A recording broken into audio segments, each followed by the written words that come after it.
How's it going, people? Welcome back to the channel. Welcome back to the OGs. The OGs that always tell you next week, but yeah, next week becomes 2 weeks, it becomes 3 weeks. But we are back, people. Big up Curtis Shaw in the building as well. Curtis, what you saying, my bro? Yeah, good, bro. You know, the weekly show that we do every 6 weeks, but yeah, at least we're back, At least we're back. Don't worry, bro. I've got time on my hands now, so we can do this every week, man.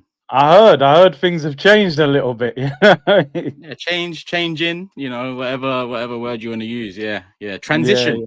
Transition. Transition. Yeah, evolve. Arteta likes that one. Evolve. Yeah. Yeah, That's yeah. what we need to do. Transmit. He says that a lot as Transmit. well. You got the community as well. Hit the like button, people. Go Make on. sure you are subscribed. Go over to Curtis as well. I know he sent everyone over here anyway, so I'm telling you to go over there. You're probably already subscribed, but if you're not, then go subscribe. My bro's gone past 100K now. Live every day pretty much, and big watch alongs as well. So make sure you go show some love to Curtis, support Curtis's channel, and make sure you're showing love here as well. We Oi, spoke. and you as well, by the way. Big 600K, you know what I'm Ah, saying? So big up, man. We're just, community's rising, people. come on, man. Slowly but surely, man. We're all getting there, man. We're all getting there. Yeah, man. It's mad Trust me. to think where we started, but now we're on 100K. It's crazy. It's a community, man. Mm. Yeah, that's what Yeah, it is. It's about them. Without them, there's no K's. yeah, We're just out here yeah. talking. So big up the community on that, bro. We spoke before the show went live, and you asked me about the title and said that ain't a Turkish type of title. Yeah, yeah. Yeah, I, it's not. I It's looked not. at that. I thought, has he turned into a top gooner or something? I didn't know what had happened. I was this close on putting a thumbnail. We said, yeah, if we ever see man doing a thumbnail, yeah, with the thing, I say, listen, something ain't right. The finances must be struggling or something. If you see this, send in your super chats, hype the video. I'll send my PayPal out there too, bro. If you see on a thumbnail, just know things Arsenal haven't are scary. Arsenal are scary. Oh, it hasn't gone smoothly. Yeah, if that's what you're yeah. seeing, just know, yeah, it's all mad. It's all mad. Um, Aye. but it's not my quote, it's not my statement, it's not really my belief, if I'm honest with you. But the bookies, I've went on the websites and I've looked around, and generally all of them have pretty much said Arsenal favourites for Premier League, Arsenal favourites for Champions League. The reason I think that's worth a title worth talking about is because, bro, we've never been the favourites for both Premier League and Champions League. Never.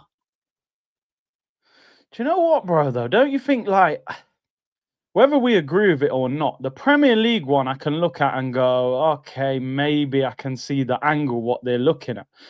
I'm thinking, why would they make us favourites for the Champions League? I don't really see the angle with that one.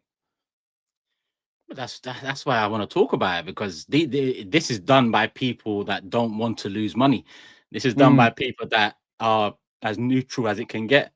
This is yeah, done by people that don't have an emotional connection to a particular team, a particular manager, particular players.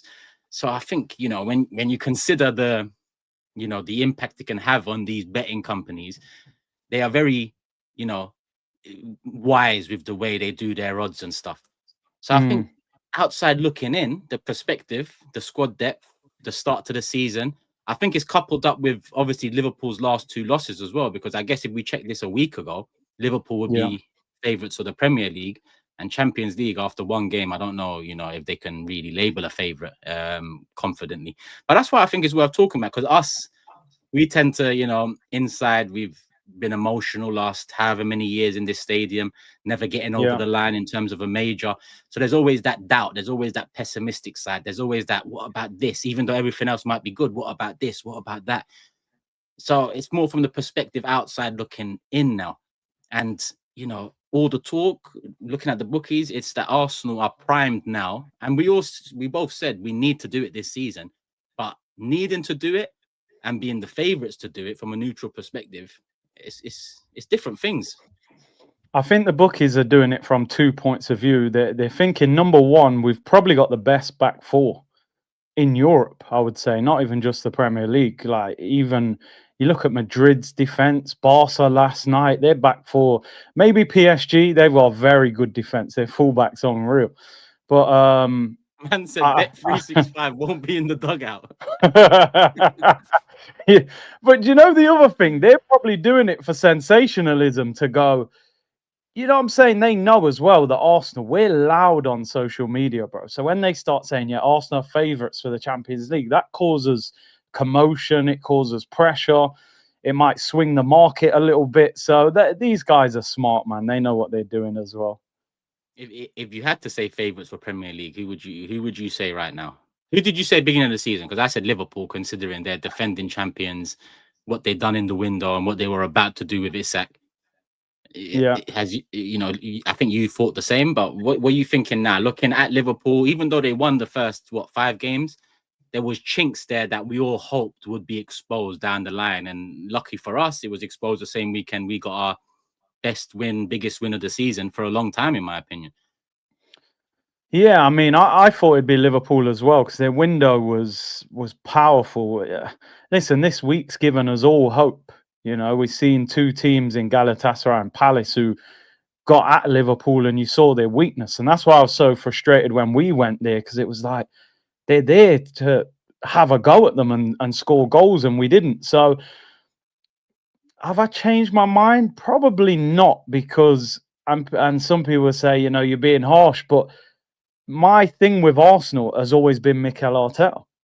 You know, we've invested the money. I actually look at this Arsenal squad and think that squad can win the Premier League this season if it clicks, if the attack gets going, if we play with more freedom. The thing that still makes me say maybe, maybe not is the manager, because it feels like you're battling Arteta all the time. Like, come on, Mikel, pick the right team, and you know, Marino's in midfield, and this guy, this, that, the other. So I still think they are the slight favourites, but this week's given me a little bit more optimism that, do you know what, maybe they're not as solid as we maybe thought they were, man. I don't think many of their signings have looked that good. Probably Ekatike is the only one, really. Isak's not really fit yet, but not convinced with the two fullbacks, and Wirtz hasn't looked great yet either. So I think they can be got at if we can get our attacking sense right. Yeah, I'm with you. I mean, we've got the squad, we've got the players, we've got the experience of title challenges now. We've got the experience Yeah. of regression, which was last season. But what about Mikel then? Because Sunday was big, because I think the expectation was he goes with Marino, Zubi, and Rice. Because it's a difficult away game. It's probably the game where you'd understand that midfield more than maybe against Liverpool or against Man City. But he changed it up. And then he went on and, changed it up again in the Champions League this week, yesterday against Olympiacos. Is that what you need to see from him to further believe, to maybe label us as stamp us as the favourites? It's about Mikel and his willingness to open up. Yeah, bro. Game management, man. Like, you can't. No one really wins a title by sitting back. You look at teams over the years, like even people say Mourinho at Chelsea, and he only conceded like 16 goals, but that Chelsea team could also tear you apart when they went forward, you know, and we've been on the end of some of them beatings as well. Even Leicester, who everyone said how good their defense was, but Vardy was bagging, Mahrez was bagging. So I feel like we've got to go and grab the title. If we're playing Man City away, we've got to think we can beat these, because this is the first year in I don't know how long that I've seen the other title challengers intimidated by us. Like, I feel like when we went to Anfield, that wasn't even a real proper Liverpool performance when you look at how they've played in the other games. They were quite defensive as well. You look at Manchester City, I've never seen Pep taking off strikers and bringing on midfielders. They've beat us plenty of times at the Emirates. You look at Newcastle, Gordon came off, Voltemard came off. Like, I feel like teams are intimidated by Arsenal. So we've now got to play on that and go, well, there's a reason they're intimidated by us, because they actually think that we can tear these teams apart. So I think we need to. Our defense is so strong now. You don't then need to play defensive in front of that defense. You can allow the midfield to play, the front three to attack, and I think the last couple of games you've started to see more of that. So let's That's what we need to see now. Odegaard back in form, Eze connecting, Gyökeres obviously putting his chances away. So the defense has given us that foundation to build from. Yeah, that's what we have to do, and quickly as well, because this season is the season. And you are right, when you look at Liverpool City, they're set up against us. It was very much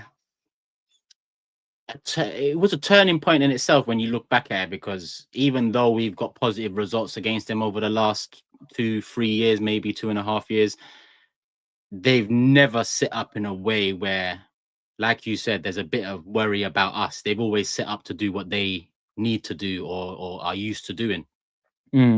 Where this season, yeah, we definitely saw something different from City, and Liverpool Yeah. were a lot tighter than the first two games they've had and the games they've had since, to be honest. So that is worth mentioning too.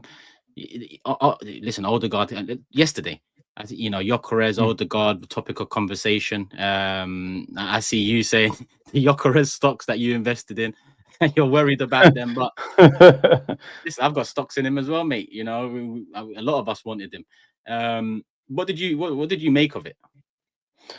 Do you know what? Like I said just then on my stream, I actually think he played well outside of the goal. Ultimately, strikers, we're going to judge you on your goals, man. He's a goal scorer, but I do actually think his performances are improving. I mean, Arteta praised him in the press conference after the game. I think he spoke about Odegaard and him, and he said he's doing so much for the team. The performance had everything apart from the goal.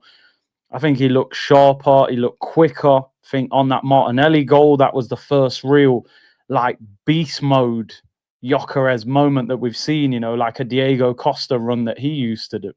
So, but ultimately, yeah, he is going to have to start hitting the back of the net. I think he's gone 5 games without scoring now in all competitions. So, but we got to keep feeding him, bro. He's got to keep getting the chances. In the first half, we were feeding him. Second half, the chances sort of stopped. He is a service striker. He needs constant service for him to score those goals. So I think he's improving. But yeah, I mean, I spoke about it the other day. Ekatike, a lot of people saying Ekatike's had a great start. He's got 3 goals, the same as Gyökeres.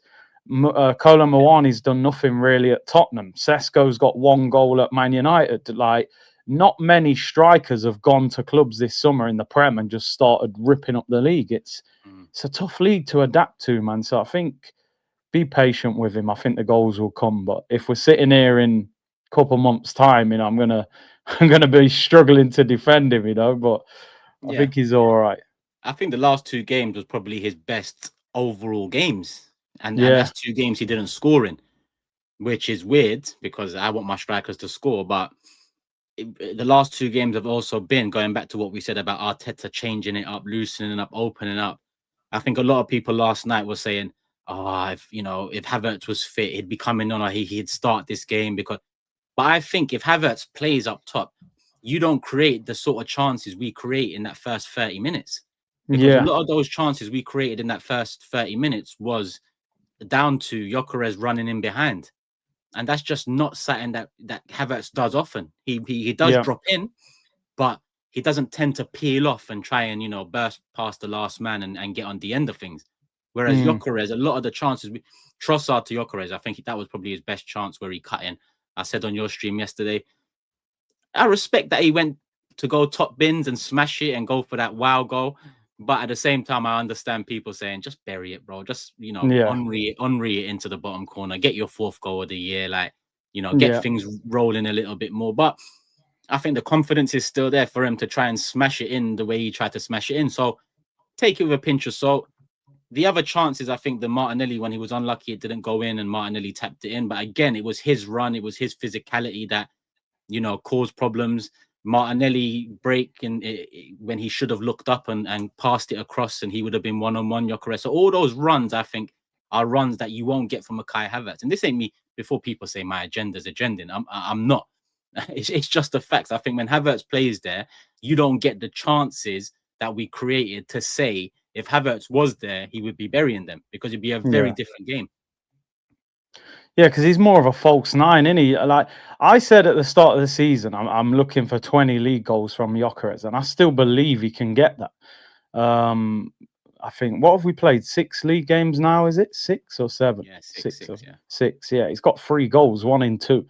38 games would be 19 goals. I think he can get 20. So we're on a run now where he's got to score goals. I think we got West Ham, Fulham, no West Ham, Palace, Fulham, Burnley. I think is the next 4 league games. Yeah. You got to be scoring goals in them games, and Palace and Fulham is not an easy game either, by the way. But West Ham probably a slightly harder game now. Nuno's gone there, and he's also got to do it before Havertz does come back because you know that once Havertz comes back, this manager will try and get him in the team or at least get him off the bench. So, no, I think Gyökeres all right. We're not a very patient fan base, and there was a lot of hype around that deal, and I'm Oh, well, you part of it. speak By speak for yourself, bro. Speak for hey, yourself. come on, man. The, Hey, the, what about the guy is what about speaking your for boy me. Granit? What about Granit Xhaka being voted for Player of the Month at Sunderland, bro? Me and Granny have come a long way, bro. When he won the league with Leverkusen, I said, "Well done." He replied back saying, "Thanks, bro." I should say, "Aye, well done, Player of the Month." Fair enough, man. Fair enough. Yeah, speak for yourself. I think I'm usually quite patient, to be honest, people. But yeah, I don't know. I'm misunderstood. I'm misunderstood. If patience looks like this, if that's what patience looks like, then yes, Bro, my I guy always here is say to patient. this day, right? Because people say to me like, "Yo, like, what made you do that?" I swear, I was in a zone, right? And that was a tough Arsenal time as well. We weren't that good. Tavares at left back, Was it Sambi Newcastle? Lokonga, Newcastle away, bro. It was, yeah. Oh Yeah, my it was god. Newcastle away, and top four's in our hands. We've been given top four, and Conte went to Tottenham and just snatched it off us. And Callum Wilson got caught in the face. Somebody elbowed him. The man's tooth was hanging out, and they showed you a close up. Like, yo, his tooth's gonna fall out. And before the ball went out of play, somebody rolled the ball to him, and he turned our defender and scored. I said, brother, this striker needs a dentist. Man needs a root canal, and man is knocking my team out of the Champions League. I was so angry. Yeah, I just went. I didn't actually mean to rip it. I just grabbed it in frustration. And once I heard it, I thought, you're there now anyway. You might as well open it up. You know what I mean? Pause. But yeah, Have you still got it? I've still got it, man. We keep that for You should have the given that memories. away and 100K subscribers, bro. You should have been like, "Who wants the famous rip shirt?" Yeah, do you know what I said when we win the league, I'll give it away. You know what I mean? But yeah, man, it was boy, being an Arsenal fan, it ain't easy, is it? Definitely ain't. It's not, but you're right. We're not the most patient lot. So Nah, we're not. everyone already like, oh, if Havertz was there, oh, is Gyökeres? Bro, the guy's got 3 and what is it? 3 and 7 now, 3 and 8 In all comps, yeah, in all 3 and 8, I comps. I think. mean, he's on the cusp of it looking bad in terms of He is. what the expectation is, but he's also 2 goals away from making it 1 and 2. He Yeah, gets 2 goals this weekend against West Ham. That's 5 and 10. That's 5 in the league in 7. So it yeah. starts. It's so early to you know to get on his back. And I know a lot of especially Arsenal fans getting onto him. They're the Cesco merchants. They They're are. the yeah, Arteta, they're the Cesco merchants. but what is the Sesco? The Sesco is the Arteta. Let's be real.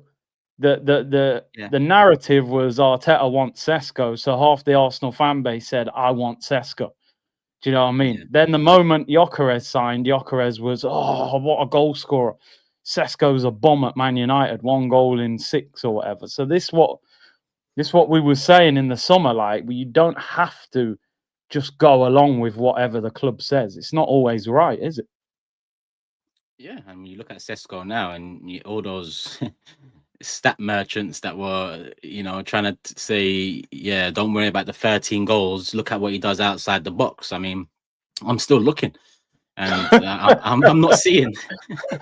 So Still looking for it, you know what I mean? A man told me that when we were linked with him, some guy messaged me, saying, "Oh, he jumps high. He jumps as high as a basketball player." I said, "Well, make him go and play basketball then." You know what I mean? yeah, What the hell's that got to do with football? Yeah, I can swim like a fish. All right, yeah, put him up front then. Put him on the wing. You know, it's a madness, bro. On a Oh god, on a side note, before we move from strikers, I don't know if you watched Galatasaray Liverpool, but I did. Osimhen, I mean, I'm not Yeah. saying for us per se, even though I would have taken him, but I think United missed the trick with that one because I think he would have been perfect for Mboma and Cunha and that extra threat. And yeah, Osimhen was one that kind of went under the radar. I would have taken him at Arsenal because he's just quick, he's experienced. I know he missed a big chance, but I think he can score goals in a variety of ways. You know, he's got pace, he's good in the air. He's a bit injury prone though. That's the only thing. He always seems to come off injured, and I think he's just come back from injury. But they moved to Liverpool, Torreira and them, man. I said, "Right, how are these man moving to Liverpool?" But that's what you got to do. You got to go after them, man. It's the atmosphere they create as well. It's mad. That second half, it was just, it was crazy. Yeah. Odegaard, bro. Odegaard's cameo against Newcastle. I think it was for 8-10 minutes, whatever it was. It was a great little cameo in terms of a player that over the last couple of years has dropped off. You know, his forward passing has been in question. Does he take the necessary risk to be able to play 10? You know, he's actually floated into the 8 as well, you know, over the last week or so.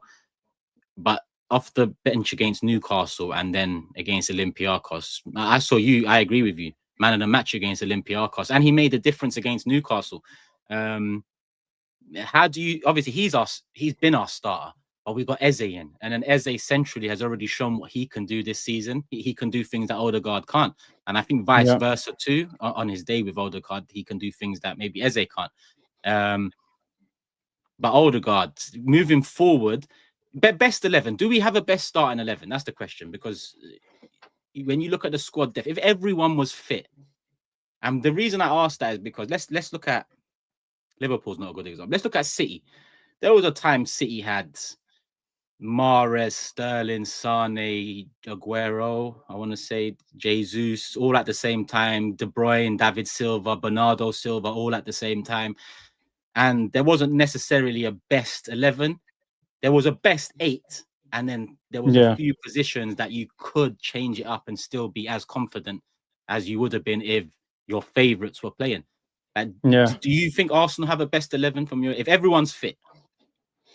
I think at the moment we're still sort of figuring out the balance of what that best 11 looks like, you know, because it feels like Eze's got to be in the team for me. Eze's got to be in the 11, but then Arteta definitely wants Odegaard in the team, so that probably means Eze gets moved to the left. It's probably not his strongest position, but then you look at Trossard and Martinelli, they're inconsistent. So I think at the moment it would be probably like Raya, Timber, Gabriel, Saliba. I think he would go with Calafiori, and then I think Zubi, Rice, Odegaard, Saka, Eze, Gyökeres. I think that's the team he would pick.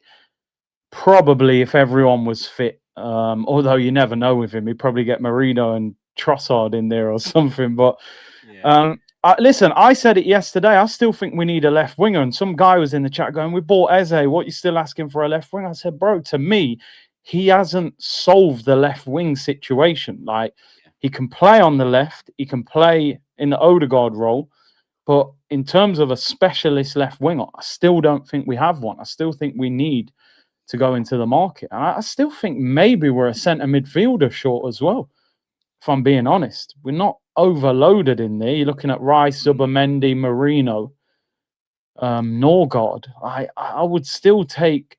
I still think we're lacking that number 8, that Barella, that Bruno Guimaraes, that De Jong, the creative midfielder that can just go and make things happen. You know, I wouldn't mind seeing Rice and Zubimendi swap the role a little bit. Try and make Zubimendi a bit of a Vitinha where he can create and stuff, and then leave Rice as the 6 who protects a little bit. Because I just that's what they've tried it a couple of times this season. I think even what was our last friendly before the season started? We beat them 3-0. Was it Bilbao? Bilbao, yeah. I think in that one it was more a double pivot where When one was up, one would just hold, and a lot of that time Zubimendi was doing the right eight role or whatever whatever it's called in this day and age. But I'm with you. I mean, the midfield is probably an injury away from being maybe exposed a little because we don't. The only thing I'd say is Lewis Skelly is more of a profile backup for Zubimendi than Norgard. Does that make sense to you? Yeah. Norgard's more of a Declan Rice light in terms of a six. Do you get Yeah. what I'm saying?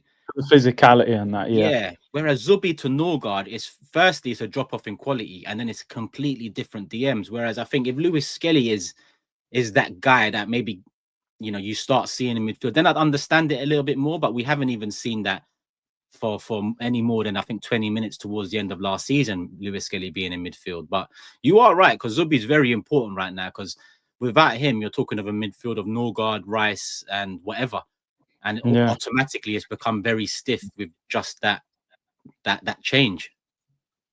Yeah.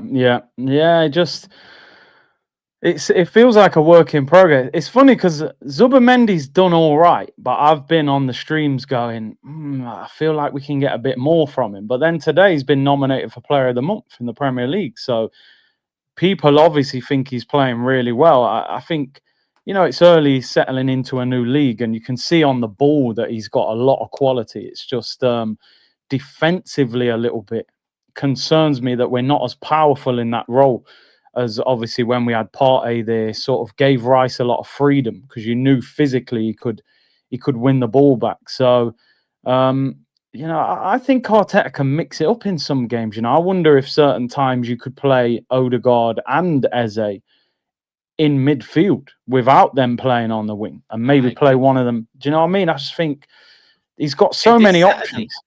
This Saturday, Yeah. bro, you're going up against a West Ham team that have conceded hella goals.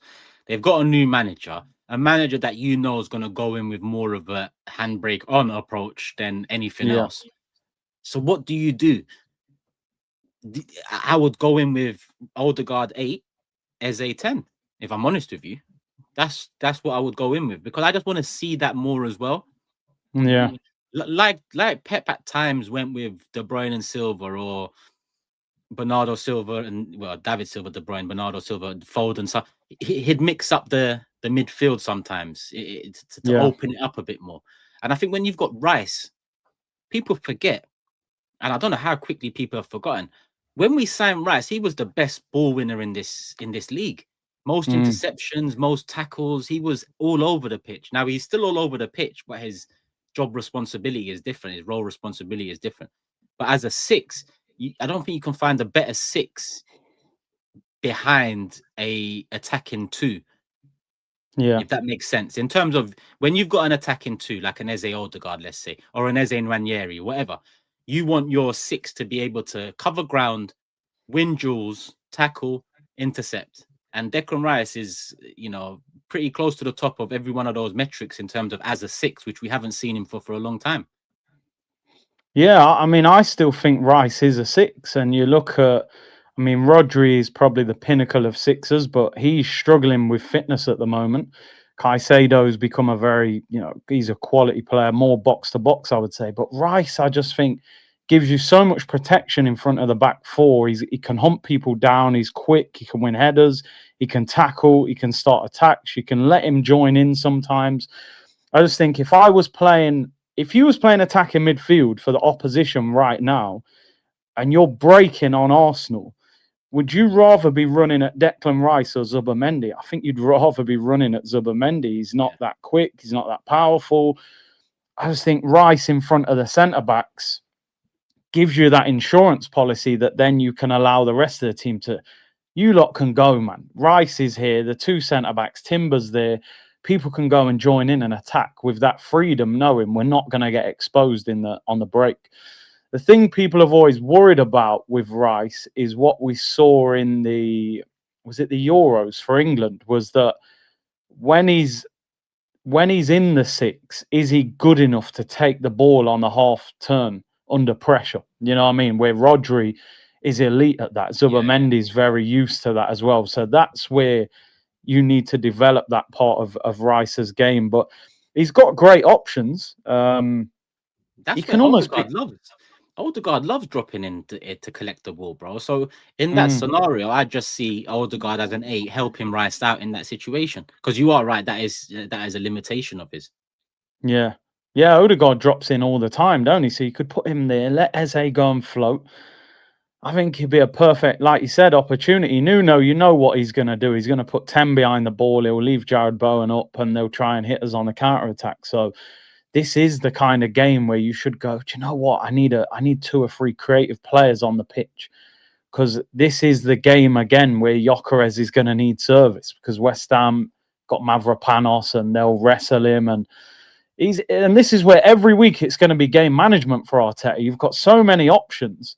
You've almost got to manage by who you're playing. Ethan Nwaneri at the moment can't get a kick, and everyone's sort of saying, that?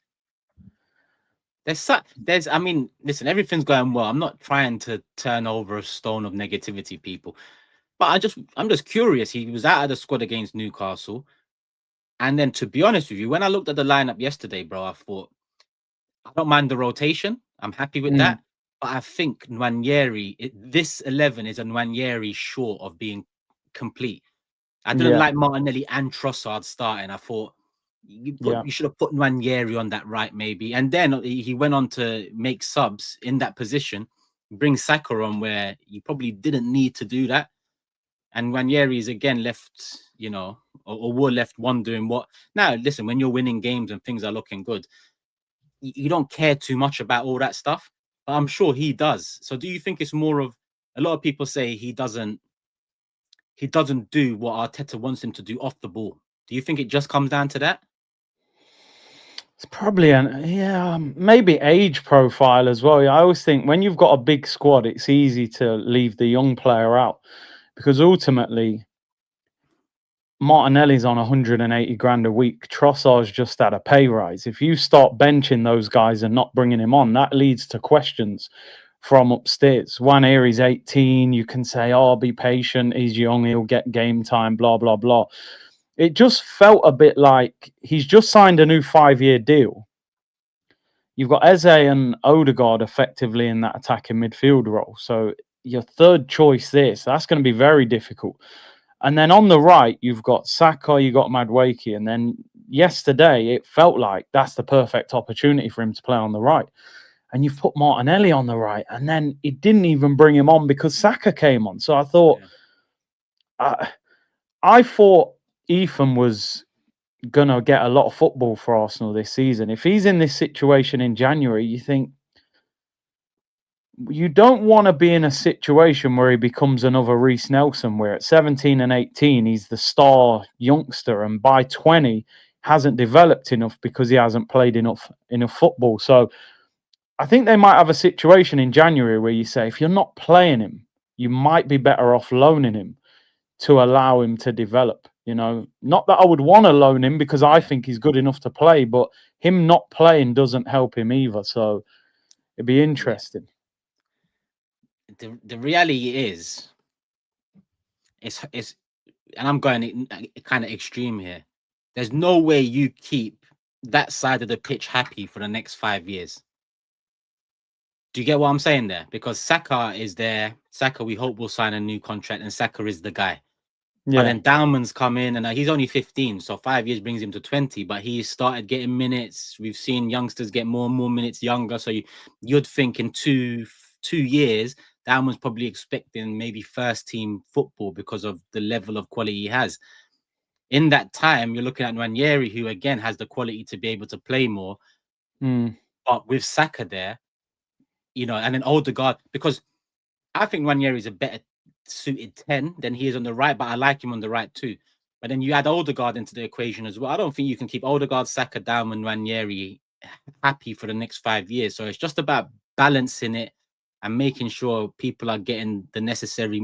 I mean, even Daumann, it was unfortunate. I think he didn't come on, but I think he will break that record in the Champions League whenever he comes on in the next few months. Because I don't think he turns 16 until December or November. Yeah, December. Yeah. So do you get what I mean? It's going to be hard because they're all similar profile players in that they're all left-footed. They all like to start somewhat on the right hand side, bar an Odegaard Yeah. who does it central, but they all like to cut in on their favoured foot, bar an Odegaard who actually goes towards the right a lot more as well with his passing.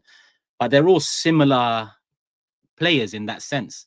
So it's going to be a job. Do you know, for me, I love Nwaneri as a player, bro, because there's only a few players in the Arsenal squad that can dribble at pace and keep the ball close. Yeah, and produce something. Like Martinelli's quick, but he's not a great dribbler.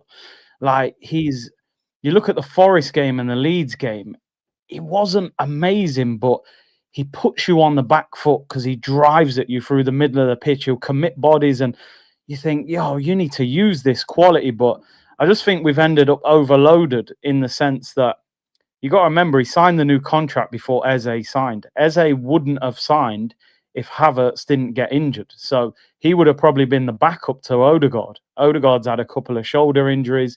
He would have played more football. He's ended up unfortunate that we've signed a player that plays in one of the positions that he plays, because I think they would have said Madueke and Saka on the right, Odegaard, Nwaneri in the 10, Trossard, Martinelli on the left. You're going to get loads of game time. Eze's turned up and it's like, damn, 60-something million £. We've got to play him. He can play on the left. He can play there. Nwaneri's maybe fallen down the pecking order a little bit. So it's good because it means we've got great squad depth, but it's sad for his development. But if we win the league or win something and Nwaneri doesn't have a good season, as bad as it sounds, we're not going to be that bothered. It's if we don't win anything and it looks like you're wasting a real talent as well. So just hopefully you'll still get enough game time. If we have good cup runs and, still have enough games. Yeah, we've got Brighton Carabao this month, so he should be starting that one. And even you look at the league game, there's minutes to be played there for everyone. I think if all the games go as we hope and expect, then we'll be making subs to give players minutes for the last 20, maybe rotating for the next game because they're all London based. The next 3. Yeah, I saw that. There's not much travel, so you can remain at base, do what you need to do. All right, Mikel, what am I not doing that you need me to do? I'll do it. Get that side of it because he is still young, and this ain't a conversation about his future. It's more so about how we manage the situation because we've got so many players there now that we all like. We all like Saka. We love Saka. We all like Nwaneri. We like the look of Diamond. That's already free. And then if Odegaard plays the way he was playing in yesterday and off the bench against Newcastle, that's the old Odegaard. So we all love that old Odegaard too. So it's just about how you balance the fact you've got 4 quality players that all like to go in onto their left and start on the right side of the pitch. That'll be interesting moving forward. But it's good problems to have, bro. I mean, last year we was an injury away from Sterling touching the pitch. So you weren't the biggest Sterling fan, was you? No, I mean, I refrained from getting the Jamaica kit that day. I was, I thought, let me not run to the shop and get it because it's a bit early. Do you know what I want to ask you, by the way? Yeah, how good his yield is, bro? Because we've been linked with him. I've only seen him a little bit. I think he looks quality, but is he a player you would take at Arsenal? Is he ready? I'd definitely take him. He got his big break the season before last, and then last season Juventus gave him the 10, and then he was a big part of the Euros. I won't say success, but the Euros run we had. He works hard. He's good on the ball. He's got a shot in him too. When he was given the 10, I think he didn't have the season expected. It's similar to Sesko in a sense where he had a breakthrough season, Sesko, and then he started all these games for RB now and he produced 13 goals. It wasn't the step up we all expected in terms of you give that guy 40 games, he's going to get 20 goals. With Yildiz, it's a bit of the same. I love they gave him the 10, but the Juventus 10 is a heavy shirt. So I thought, all right, as a Turkish Cypriot man, I love that. Juventus, big club, big history, big heritage. A Turkish guy is number 10. Beautiful, but he's young, he's raw. Arda Güler is more the polished, finished article than he is. But I think he started this season and even pre-season, I think Yildiz has started this season well. It looks like he's taken that next step up in responsibility. So if he was Yildiz reminds me of a technically better Martinelli 3 years ago. where he's Yeah. raw. He's got something about him. You can see the ceiling is quite high, but he needs to get there. He needs to continue doing what he needs to do. He needs to figure some things out on that pitch because, yeah, he still needs to climb up a bit. So I'd take him for sure, bro. I'd take many Turkish players just for the crack. So I'll definitely take him. But yeah, last season I said Güler because that side of the pitch, especially before Ranieri came in, I thought we could do with a Saka backup, Odegaard backup. Güler is perfect because he can challenge them for the first team spot. Now we've got all these players we talked about. Arda Güler is more that profile, left-footed, from the right-hand side. We've got too many of those. So if you ask me a Turkish player you'd take now, I'd say Yildiz.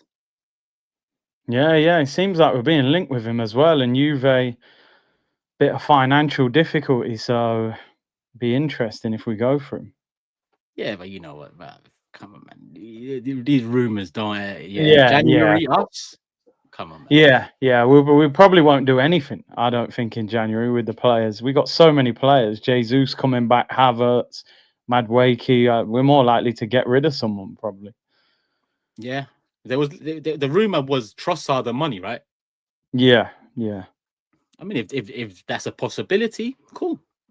I wouldn't be against it. That's for sure. Let's hope they didn't watch that Trossard performance last night. They might say, "Just give us money, man." You know, it's Trossard so might be all right in Italy. Slower. You know how crazy it is that Trossard and Martinelli. I mean, Trossard generally and Martinelli this season off the bench, they look amazing. Yeah. Amazing game changers. I won't say super subs because to get that title, come on, help the team eventually win something at the end, like Ole Gunnar Solskjaer, for example. Yeah. But bro, off the bench, they look. You see them off the bench and you say he might deserve a start next game, and then you see them start and you think, yeah, he needs to come off the bench. It's like a revolving door for the past 2 years with Trossard and Martinelli the last year. But we need to take the hint, bro. You know what I mean? Take the hint, like keep them on the bench and then get the replacement ahead of them. That's the problem. But obviously it's expensive, and Arteta likes both of them, because if you'd have told me at the start of the summer, I'd say one of those two will get sold.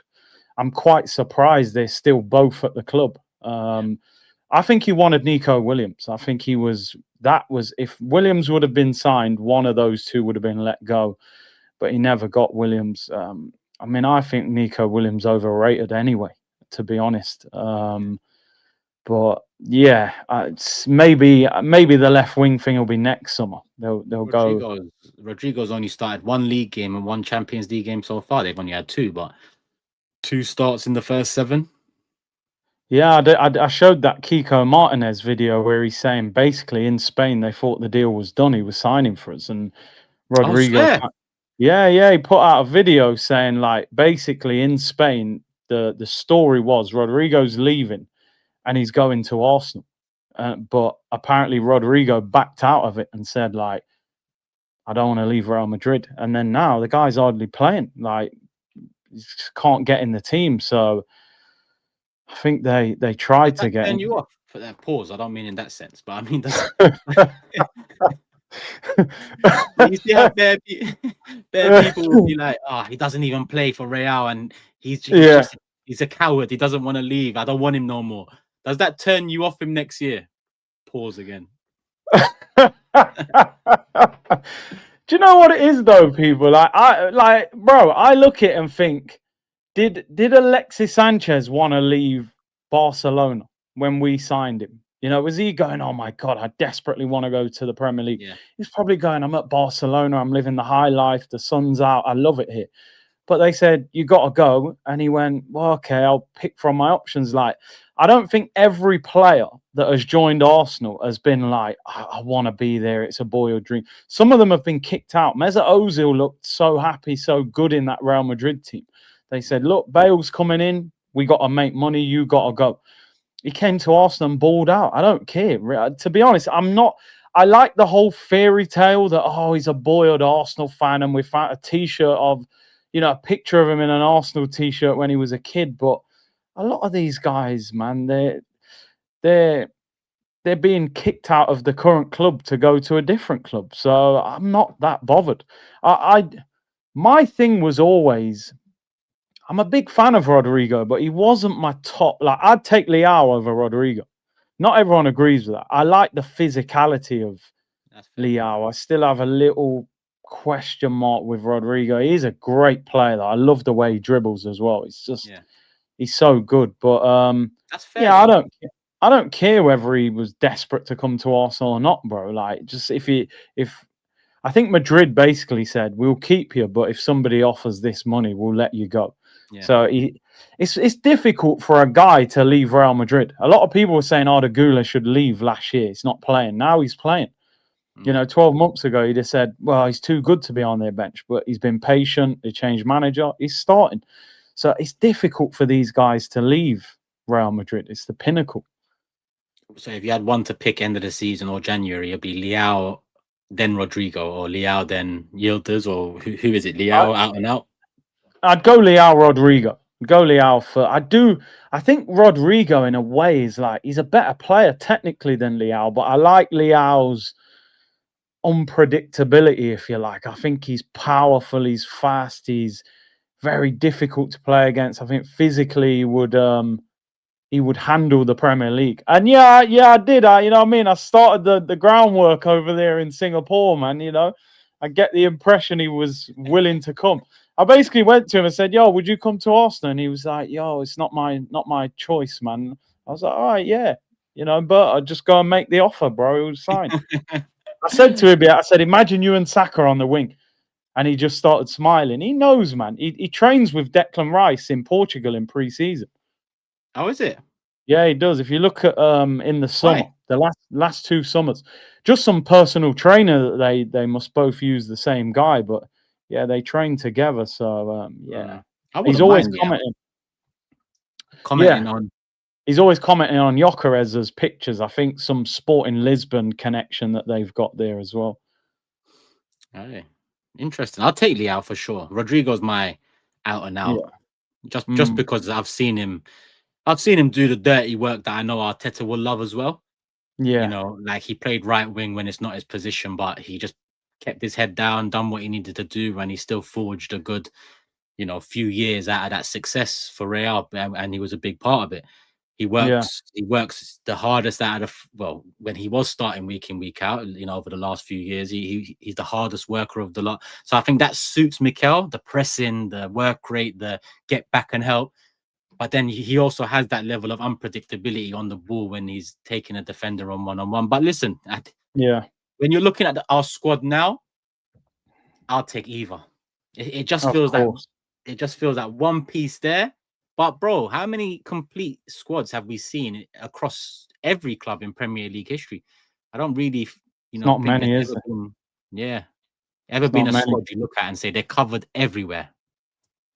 Yeah, like you look at City won titles with Delph at left back. Do you know what I mean? Zinchenko at left back, and you've seen teams back in the day. You can accommodate one, maybe two, where you go, they're just hard workers, or they're just as long as the other guys are doing the business. Your main guys need to lift that team up. So we need our Sakas, Eze's, Odegaards, Gyökeres to carry that attack forward and win us a lot of games. But that defense gives us confidence that we can beat anybody because we conceded 3 goals in 9 games. Yeah. It's just You know about, what I like mean? you said at the beginning, Arteta getting the team creating chances on top of that. Yeah. And then we can say, hey, we're favourites. We're going out there to take it all. Yeah. Don't quote me on That's that, people. Let me, let me look at some super chats. 50 on the clock, or coming up to 50 on the clock, 49 at the moment. Hit the like button, people. I haven't checked how many. Let me check. We're not even on 1,000 likes. We've got nearly 3,000 people there. So sort it out, people. 1,000 likes. Hype the vid. Curtis Shaw TV. Link in description. Show some love. Come on.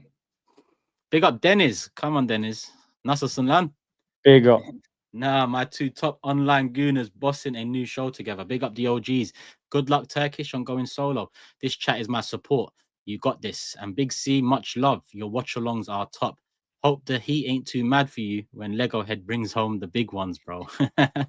Come on. Oh, yeah, and Free Palestine. Come on. All day, Yeah, every man. day, my bro. Dennis, love for the super chat. That's a big super chat. Love for the support. Love for the kind words. Love for the support, not only here, but on Curtis's channel too. Come on, bro. Come on, it's all about the community here. So big up. Glenn says Turkish left forever Arsenal as soon as I locked in. But good to see OG's back after hearing next week for 3 weeks. We're here, people. Next show, next week. Yeah. Merry Christmas. Bob says, I'm late. Have I missed the part about Turkish explaining him leaving AFTV? Hallelujah. Finally seen the light. You haven't missed it because I haven't touched in on it yet. I touched in on it yesterday after Olympiacos in my match reaction. And as I said there, it's still very fresh, very raw. You know, I'm about looking forward more than I am dwelling, you know, on what happened previous, history, backwards, and all of that. And things are just unfolding. Like things have unfolded since last night as well. So if I had mentioned anything last night, then today it might be a bit of a different angle. So it's about, you know, I don't know why it's a shame. It's a shame. It hasn't ended well, but all of this pressure to be like, explain, what, like, what's going to change tomorrow on your Friday if I explain now, or if I explain next week, or if I don't explain at all? Like, surely the focus is, if you're supporting me, the channel, the content, hit the like button, make sure you're subscribed, do all of that stuff. The explanation side of things, like I said yesterday, I'm not one of these guys that, you know, when something big happens, I'm straight on the internet looking for the clips and exposure, and the truth and all of this stuff. Bro, I've got a son, quiet life. I like it. I love it. That's what I want. I'm not a hype guy. I'm not a madman. I don't want to go viral. That's not to say I won't explain. It's just to say, just respect, be patient, and just ask yourself, if you're one of those people banging me down about an explanation, how does it change your next 10 minutes? How does it change your next 10 hours? How does it change your next 10 days? It doesn't. It's a bit of gossip. And that's why it's best for me to be in a position where it's complete. And this ain't me saying there's a chance I'm going back. There's not. But I mean complete in a sense where there's a line drawn, all the nonsense is, you know, out the window, and we can all just forget about a move. So probably not what you wanted to hear, but subscribe. You might hear next week, you might not hear next week. I'm focused on the next podcast. I'm focused on what's next for this channel, what's next for the big six, you know. Because if I don't focus on that, if I brought an explanation vid, you'll then be asking me what's next. So I might as well focus on what's next before, you know, a bit of gossip that's going to give you 10 minutes of WhatsApp group. Did you hear what Turkey said? Clip it, put it out there. It ain't going to help anyone right now. So it's over. It's official. Yeah. It didn't end well. We'll talk when we need to talk. New podcast out soon. Love for the love. Hit the like button. That's my brief moment on it there. No, bro, you know what? You're bang on. And I think not everything needs to be explained publicly, bro. You know what I mean? This is still people's actual lives that you're dealing with. Do you know what I mean? Yeah. It has a knock-on effect as well. And bro, one thing I'll say, and I've said this to you off camera, and I say it on camera, like, you'll be fine either way. You've shown within this YouTube space that you can be successful. Do you know what I mean? Look at what you're doing with Big Six, traveling the world. Look at the amount of love you got when you went to South Africa. Look when we go on tour, how many people show love. So you're good, bro. You got 2 major channels that you've built, and now you can even put more time into them. So people always looking for drama, like, you know, oh, you fell out with this guy and what happened. It's just, yo, you've done your thing, you know, and you're gonna now concentrate on yourself. So yeah, man, it's I think it's time to look forward, and it's an opportunity for you to go even further with your own channels. So yeah, I'm looking forward to seeing what you do moving forward. Come on, 100%, bro. You hear it, you see it. Listen, most people do anyway. So love for the love, people. If you're here just because you want some gossip, then jog on. Really, if that's only what you're here for, because yeah, to me, it's about moving forward, the channel, the content, making sure I deliver, and that's about it, people. You know, end of an era, we move. VS, I'm gonna say the fact Curtis still hasn't made the Big Six debut is an absolute disgrace. Big up to both of you. We've tried. It's my fault, really. We have tried. It will happen, though. It will happen. Yeah, it will happen, man. Curtis just needs to bring down the fear a bit, and then maybe I can budget him in. All right, asked for a large jerk chicken and rice and dumpling. Man said no. You know what I mean? You didn't ask for that. You said oxtail, bro. Don't tell me Okay. you said oxtail, bro. That's upper echelon. You can't be doing that. Okay. Cool. Shaitanya says one thing we learned from PSG last season: to win multiple major honors this season, every player needs to be in top form. No passengers. Agreed. Agreed, 100%. And Melanie says, wanted to hear your thoughts on Saliba's comments after the new contract, saying he hasn't won anything yet and wants to be an Arsenal legend. I loved it. This is a good conversation piece because if you're very similar to me, but I don't know for sure. But I had big doubts about Saliba's contract. I thought this was the one where, if we manage to seal this one, it's probably the biggest contract renewal we would have had in the Emirates era. And I say that because we are back to that stage where we're a good team. We've got good players. We're on the cusp of something challenging. And last time we was there, we sold off all of our best assets, best players to the point where we was then a top 8 side, and we had to, do what we needed to do over the last 5 years to get back. So Saliba's new contract extension, in my opinion, Berta, Mikel, whoever's involved, big up first and foremost. But do you agree the biggest extension in the Emirates era? Am I missing anything? You could be right, because let's be real, when Ozil and Oba signed new deals, they fell. Both of them, their levels dropped, so they weren't successful. And we never got Van Persie and Fabregas and them guys. So I always, I said this on my show the other day. I just always had that horrible feeling Saliba was going. The first time I actually thought maybe he will stay is when I spoke to him in Singapore. I thought you didn't even need to say that. You could have given us a very typical football answer. Oh, we'll see what happens or whatever. But the fact he was like, God willing, I'll sign the contract soon. I was thinking, nah, I think he's going to stay, because he's 24, people. He could stay at Arsenal. He signed a 5-year deal. He could stay at Arsenal for 3 or 4 years and still comfortably go to Real Madrid if that's his dream. 27, 28. You're at your prime as a centre-back them times there. And I think we now know that he genuinely loves Arsenal. He is an Arsenal fan. He said it, but we were kind of like, well, he's saying, I can't leave this club without giving something back to the club. I've won a Community Shield. That's not enough. So when I heard that, I thought that I agree with you. I think it's the biggest, because I genuinely think he'll be the best centre-back in the world. I do. I think Van Dijk is still probably the top dog, but I think Saliba will become the number 1 defender. So for him to commit, it shows that he believes in what we're doing. Yeah, you're right. Ozil and Oba were probably the biggest extensions, but because we know what happened off the back of it, and even at the time, it was still very much like, do we do it? But we kind of have to. Sanchez is going. We need to keep Ozil. Oba's our top shot. He's just won us this. We need to. Whereas this one, it's very. This one feels like what it would have felt like if Van Persie re-signed the contract. Yeah. Organic, bro. It feels organic. It feels like we bribed Aubameyang with money. Do you know what I mean? Like, we're not a very good team, but here's 300 grand. Okay, I'll stay.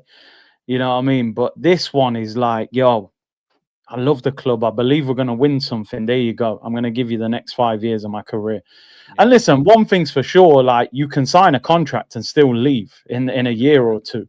But at least we're covered, because my thing was always, if he doesn't sign a new deal, he's got a year left in the summer. Madrid would be turning up with probably 40 million. You know what I mean? You've seen that the way they're trying. They offered 20 million on it for Trent. In January. So, in January. So I think it's huge. And I expect Saka to sign. What I've heard from people is that Saka is going to sign.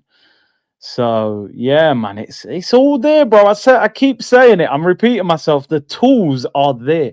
Everything, The bro. tools are there, bro. Even the ownership that me and you have spoken about for years, they are pumping money into this team. And the team is quality. We've got so many good players. It's just about delivering. Can the manager get this team to perform? And if he can, we've got a chance. If he can't, then there's gonna obviously be question marks. 100%. Is this right? One sec. It looks like it's right. So there's no players that have their contract running out at the end of the season. None. Well, as far as transfer market says, there's no play. And I say that because when you say all the squad depth is better than it's ever been, contract sagas, there's none of them. There's no one running down anything. You know, we are stacked. Everyone's happy and we're favorites according to the neutrals, the bookies, whatever you want to look at it. I was Zinchenko. No, Jesus. I think Jesus got more than a year. I think No, Jesus got another year, but Zinny's gone. yeah, Zinny. Yeah, Zinny. Actually, Zinny's gone. that's why he's not on there because he's on loan right now. But yeah, Yeah. Zinny will be gone. But I mean, yeah, that's not a saga for us or Arteta to have to deal with. You know how we had to deal with a Walcott saga or a Sanchez Ozil saga with contracts, Oba saga. Sometimes that noise can throw you off. There is no noise off the pitch with Arsenal. There's actually nothing, bro. Even down to the owners, man can't even do the whole "we want Kroenke out" thing no more.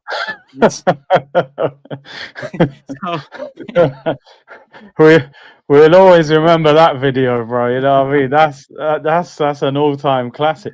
Yeah, do you know what? You're right, though. You know, this is probably the most stable we've been as a football club in so long. There's no drama. We're just off the pitch. It seems to be running well. We're making money. We're signing young players. And like you said, to go into this summer, Jesus 2027, so he's got another year. Okay. So yeah, Zinny, like you said, he's on loan. So yeah, Berta was what we needed, bro. We needed Berta years ago. You know, since David Dean, we've had the Gazidis, the Sanelli, all that. It didn't work. We needed Berta. He's the key. I feel like he's the key to the success of us. And that's not taking credit away from Arteta, but a manager needs that sporting director to get deals done, to take pressure, to get...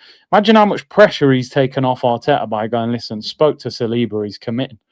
You focus on managing. You know, it's just, that's what you need, man. So it's a good time. This feels like the season we need to win the title, you know. When I talk about the Champions League, I say that with more hope because we've never done it. But with the title, I feel like you've got to go and win the league. You've got to prove you're the best team in this country and go and get after this Liverpool team, because Liverpool have had a little blip this week and you've started to see little chinks in the armour, like, you know, Slot's doing interviews calling out Frimpong after one game. You think, oh, you know, he hadn't... And then he said something about Chiesa as well. And I'm thinking, you got to put these lot under pressure, man. It's all gone their own way. Even the set piece thing, bro. You beat us with a set piece. You beat Atletico with a set piece. But he's coming out to say teams are beating us with set pieces. Bro, you've also beat teams with set pieces too, bro. Yeah. We got to put them under pressure, man. So, it's an exciting time. I just hope we get what we're looking for. You know, that's the main thing. And that starts Saturday, 5 p.m. I want to see us a point above Liverpool before that Chelsea game. Are you doing a mob for that? Yeah. Chelsea and Liverpool. Mob, yeah. I see you're doing a double header in it, so come on. Yeah. Alex says, love the show, boys. Big up from Kentucky. Come on, Alex. Love for the love, my bro. Big up Rue. I'd start playing Saka more on the left until we sign a certified left winger. He's better than Trossard and Martinelli combined. But then you take our best right winger away. He looked quite good yesterday on the left. I know it was only a short little, maybe 10 minutes. But then who do you play on the right? Are you going Madueke on the right? Or I don't know. That's when it starts becoming, all right, 4 games later, probably saying, put Saka back on the right. So, yeah. And he's out for 2 months anyway. So really, we ain't got much. Well, actually, Nwaneri. But again, we've talked about him and the opportunities so far. So big up Rue. Bob says, my curiosity is that a lot of people who left AFTV have something in common, whereas other people with different political views stay. Interesting. Melanin 06 says, do you two genuinely think Arteta can win a big trophy? I do, because he should have already. He could have already. So that makes me think he can.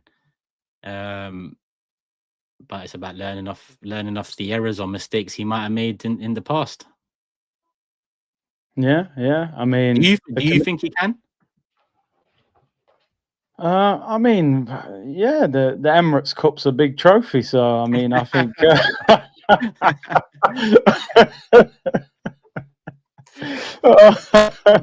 Hey, go easy on me in the comments. No, listen. Don't forget the two Oh, charity shields, bro. Don't yeah, forget do you them. know what I mean? Twice, guys, twice. No, listen, I hope so. I just hope so, man. You know, people think I can't stand Arteta. I actually think, on a personal level, on tour, he's been a top guy with me, but he's got to prove it, hasn't he? You know, he's got to do it. Yeah. He's got, That's the only way to shut everyone up. Do it. yeah. Yeah, if we win Premier League, we need Eddie Cole mural next to Jova. If we win the league, I don't even mind. Fuck it. Yeah. Put anyone on there. Yeah. Put Havertz dogs back on there. I don't mind. His Labradors. Faisal says, wait, so I'm finally getting a CT scan segment. Remember that? You remember when we talked about segments and different ideas and stuff? We get the CT Yeah, scan. I was like, yeah, it might be a segment in. Listen, we've got plans for this podcast too, people. I won't let you know exactly what those plans are because it's intertwined with plans for other things that I'm in talks with. We're in talks with, etc. But a segment like that, especially in person content, there's a little hint there. Yeah, it might work better. So we'll see, people. Just show love here, Curtis Shaw TV. Like, subscribe, hype if you can hype. And yeah, we'll hopefully deliver you content you want to see. Ras says, need a pro club stream with Turk. Have you got the new FC? Do you know what? I gave my PlayStation to Cruz, man, because being an Arsenal fan and then playing Ultimate Team, like, to be honest, I might get another one just to play like pro clubs and that. Yeah. Ultimate Team is the most stressful game mode I think you can play on any platform. So, and I was I've trying to never do played that. it, bro. Yeah, that's a good decision, bro. I swear down, because you buy some player for mad peas and then some little 1,000 coins striker start ripping them up. You think, nah, I don't need that. Going on. I'm telling you, don't Yeah, need I that. remember I opened it once, maybe two FIFAs ago or whatever. And then just fireworks started coming out, and then players were walking out a tunnel and I'm thinking, what's going on here? Like, I just want to play a game. Where's the table? Where's No, the squad? there's way more to it than that. They're gonna make you buy packs. You know, usually fireworks and someone walking out is a good sign. You got someone good out of the pack, but I can't remember who I got, if I'm honest with you, but I was already turned off, bro. Where is this? Britain's Got Talent or a football game, bro? I don't want man yeah, coming at the fireworks. Like it was you know like what though? fucking WrestleMania. No, that's what they're on. It's, do you know what? I actually think this is a good FIFA, like, or EA, but I'm old. I still call it FIFA, but I think this Yes. is one of the best ones in a few years. I'll Is be it? real. Yeah, it's decent. Ooh. Gameplay's nice on it. This year feels like the year I've naturally given up because a lot of years I'd buy it and not play it once. This year I haven't bought it. I haven't even thought about buying it. But now you're Yeah, saying that, I might it's buy it. not bad. It's not bad. You had big six ones, didn't you? Pro clubs and that. Yeah, last year and the year before we did like a 2-3 month patch. But then because the game's not good enough, it just dies out, and the interest Yeah. from us and the community is just yeah. Last one here from Scott saying AFTV made a mistake letting Turkish go. Legend. Didn't exactly work like that, but yeah, it is what it is. Love for the love. Big up the new members as well, Alexander and Domtrix. Big up the new members. Not that I do anything for members yet, but the plan is obviously I will eventually deliver something. I just need to deliver more on the main channel. Get a podcast up and running again. Refine this one with Curtis. And then we can think, outside the box. I still want to do UFC boxing content. I still love music as much as ever. So yeah, the opportunities are there. The time's there. It's just about knitting it together and delivering. Curtis, we've passed an hour. We've done the super chats. Any last thoughts? Anything to add? You know what? I just wanted to share a story with you, right? I said it on my channel, but someone just reminded me. So last Friday, Yeah. I got invited to the FIFA launch at Tottenham Stadium. They had two. They had one at Chelsea, one at Tottenham, right? Yeah. The bigger one was at Tottenham, so they invited me. So the woman from EA was like, "I need your email address, blah blah blah, so I can send you the ticket." So she sends me the ticket on the Thursday morning. So I've got the ticket, so I'm going on Friday. I get a message on Friday saying, unfortunately, there's been some pushback from Tottenham Hotspur, the club. They've looked at the list, they've seen your name, and they've said you can't come to their stadium. So I'm like, why? Like, what's the problem? She's like, let me get back to you. She got back to me and she was like, yeah, they're basically saying it's one, because you're an Arsenal fan, but two, you've said like derogatory things about Tottenham before. So I sent her back. I said, I don't know what I've said. I said, all I've said is their stadium looks like a toilet. They live in our shadows and they don't win anything and they're not relevant. I said, apart from that, I've never said anything bad about them. Did you actually tell her that? I told her that because by this point, I'm finished anyway. They're not No. letting me in anyway. So I might as well just tell her the truth. And she actually just she just sent me back a laughing emoji. That was it. It's like she didn't know what to say after that. I thought, I'm not getting in, so I might as well just speak up now anyway. Fortunately, though, big them up. They still sent me the game and some FIFA points and that, but they said you're not allowed in. I said I don't want to go in the toilet anyway. So yeah, there you go. You're good. You just wanted the game. You're right. I just wanted the game to. That's all I was going there for. The game and some FIFA points. So yeah. There you go. I'll go one better. I had something coming in with a brand that works with Arsenal, and when my name got sent off, guess what Arsenal said? I ain't got that brand deal, mate. That's how it ended up. So yeah, you got the ops turning you down. I got the family turning me down. It's crazy. It's crazy. No, man. Why are they moving like that, man? They've probably seen that Waka Waka Don't Sing That Song Again in the stadium last year and said, that guy, don't let him back in here. Don't sing that song again. They said, nah, lock that off. Lock that deal off. Yeah, bro. So similar stories. There's story time at the end, people. Maybe that's another segment on OGs moving forward. But we'll see. All right, Curtis, I'll let you enjoy the rest of your day. You're doing anything? Actually, there's no football. No, it's Europa League, Conference League. You're back tomorrow live, I guess, midday-ish, 2 p.m-ish. Yeah, 2 o'clock live tomorrow, man. 2 p.m. live, Curtis Shaw tomorrow. I'm live on the Big Six tonight at 9 p.m, people. So you know where to be at. The Big Six tonight, Curtis Shaw TV tomorrow. And hit the like, make sure you're subscribed here. We'll be back when we're back, hopefully next week. But take that with a pinch of salt. We'll see you when we see you. Peace.